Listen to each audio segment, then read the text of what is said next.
Hey, what's up everyone? This is Turnpike J09, the gaming microbe, and today will be the first day of my playthrough of the Fallen Legion Flames of Rebellion. This will be a gameplay video along with a trophy guide series, so I will be highlighting the trophies that I achieve and giving a short guide for those trophies. Now if you would like to just look at the trophy guide version of these videos, you can click on the timestamps down in the description. Also, I'll include my Twitch channel in the description, so if you want to come watch some of the live streams for any games that I'm playing, you can find that as well. So this game has actually been extremely fun for me so far. The learning curve is a little steep, but the fighting style is very unique, and I've really enjoyed it so far. And I thought it was going to be more of a button mashing type game, but it's actually a lot more strategic than I first thought. So if you just go in hitting circle, X, square repeatedly over and over and over, you actually die pretty quickly. And in one life mode where you get game over after you die, I learned pretty quickly that this is not the correct tactic. So you'll see the fighting coming up after the opening cutscene, and it's a very unique playstyle, and I've actually really enjoyed it.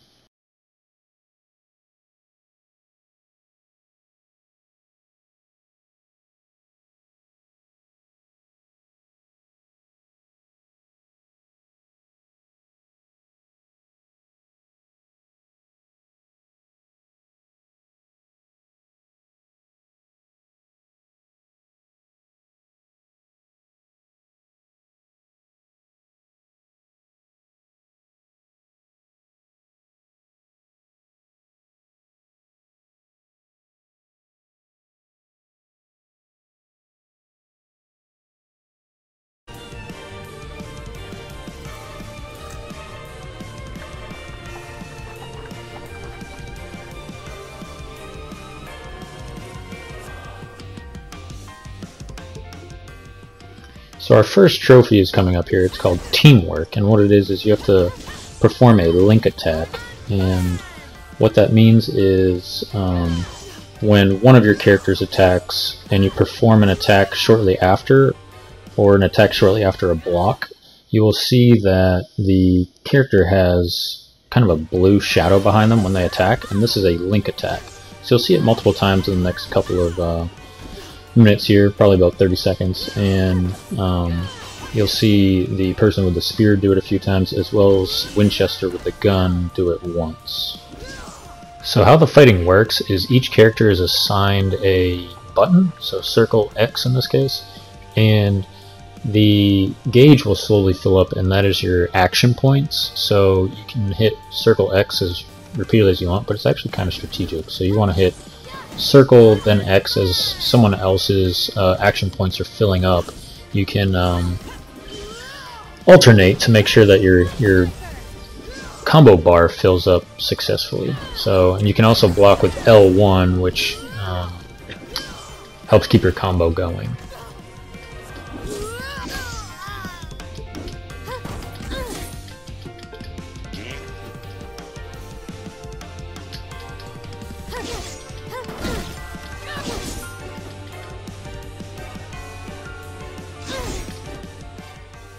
Now we have our second trophy. It's called Brace Yourself, and this trophy you get for achieving a successful block, and you block by pushing L1 right before the attack hits you.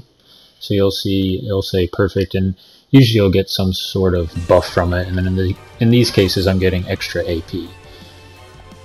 Now you can see here that I haven't really understood how to fight in this game, and I'm about to die, and that's what I was talking about earlier, where button mashing actually is your demise in this game. So I'm actually gonna die here and get game over. So like I said, I'm gonna keep track of my death count. So my death count is now at 1, and I have to start from the beginning.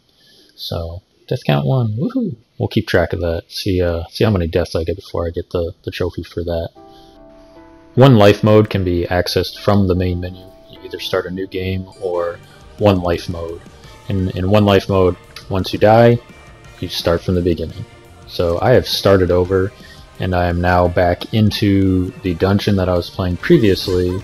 Luckily it was the very first dungeon, so I'm not replaying through all of it. I did skip through the opening cutscene this time, so you guys don't have to watch that again. But I'm starting to get the hang of the fighting style, but there's still a lot to learn. And I actually am doing the commentary on this after I've played day 2, because I'm starting to learn SHAREfactory and kind of how to use it, so it's been a little slow going. But knowing what I know now, fighting's been going a lot smoother and a lot easier, but it's still very strategic and fun.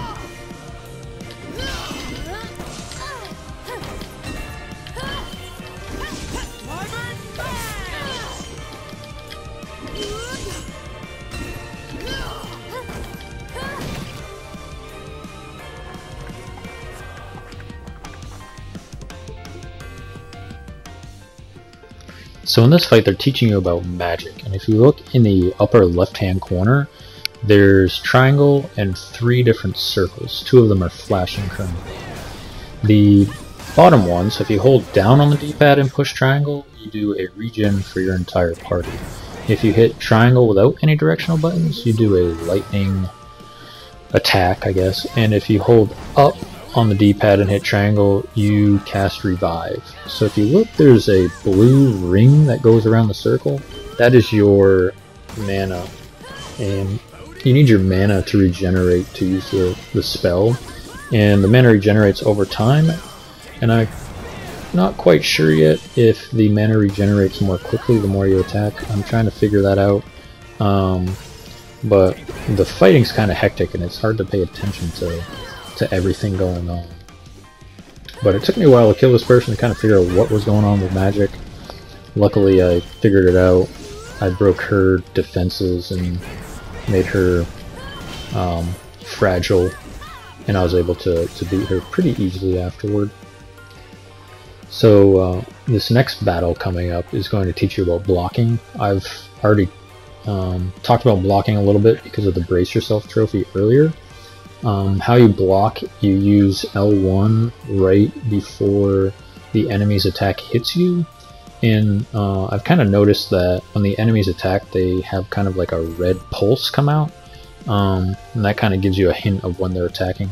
It does get really hard to see when you fight multiple enemies in one mob, but I bet you'll, with a little practice, it'll probably become easier. You notice here I've missed quite a few dodges in a row. I was trying to figure out the timing of it, and in this case the battle ends pretty quickly once you do what you're supposed to do, like that.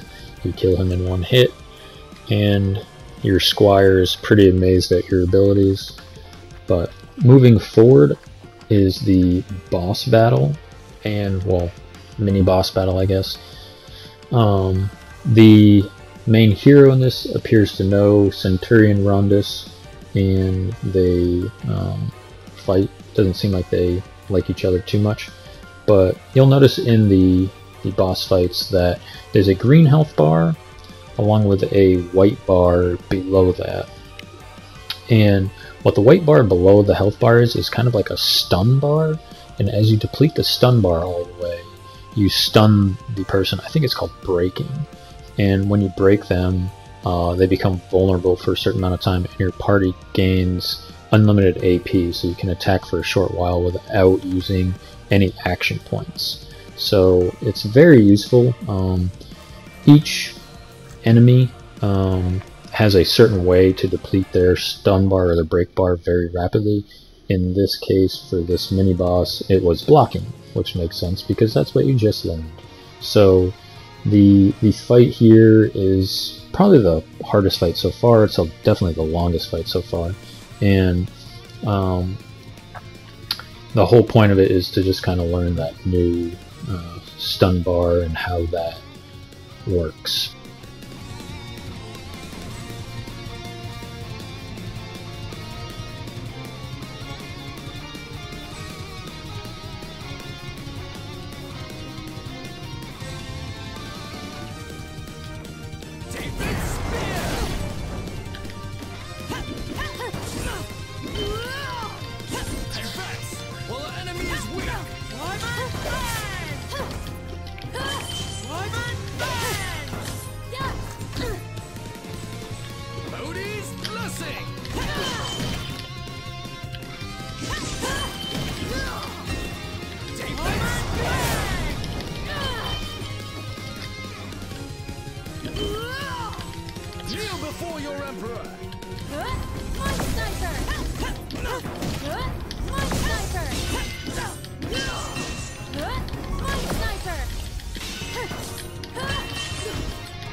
So after a few successful breaks, you will end up beating Centurion Rondus pretty easily. He got me a little low on health, but that's because I forgot to use my magic, and it was kind of sloppy. It was definitely learning the game and forgetting to do certain aspects of what I was supposed to be doing.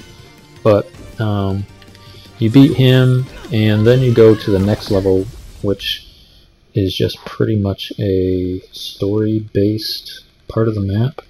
So I'll let that cutscene play through, and oh, and after each of the levels you'll get a scorecard, and in this one I got an A. You'll see that. You'll get special gemstones as well as tributes sometimes as well.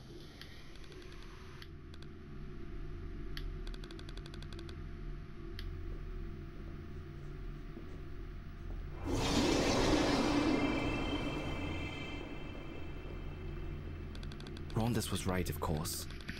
If successful, my plan would have been a perfect bloodless coup. It seemed clear that Octavia had known somehow that I was coming for her. But how? Had someone told her? Who could that have possibly been? I would have a surfeit of time for that particular question, much to my detriment. The road to the capital was a long one, and would prove to be far from bloodless.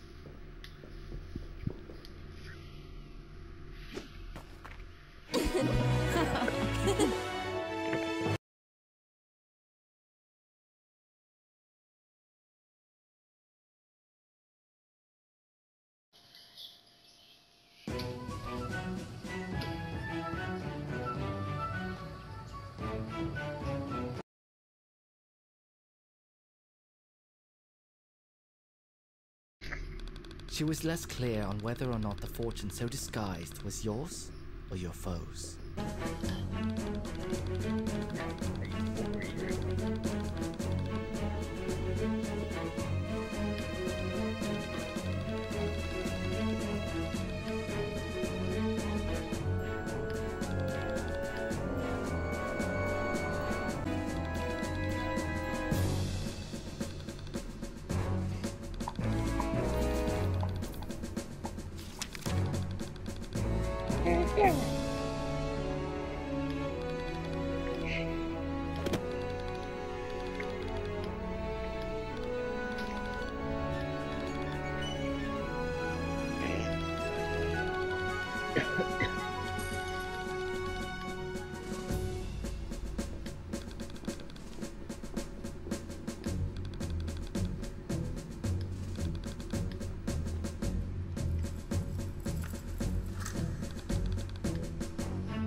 So I hope you all have enjoyed my first YouTube video. I really do appreciate you watching it and taking the time to watch it. There's definitely more to come. Like I said, I have day 2 video kind of already being edited. I just don't have the commentary done, but day 3 will be streamed soon. And like I said, if you want to watch some of the live streams, I'll have a schedule and a link to my Twitch account that you can follow. And thanks for watching, and please like and subscribe. Please follow me on Twitch. It means a lot.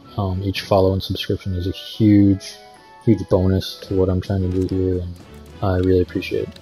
Thanks for watching, and more videos to come.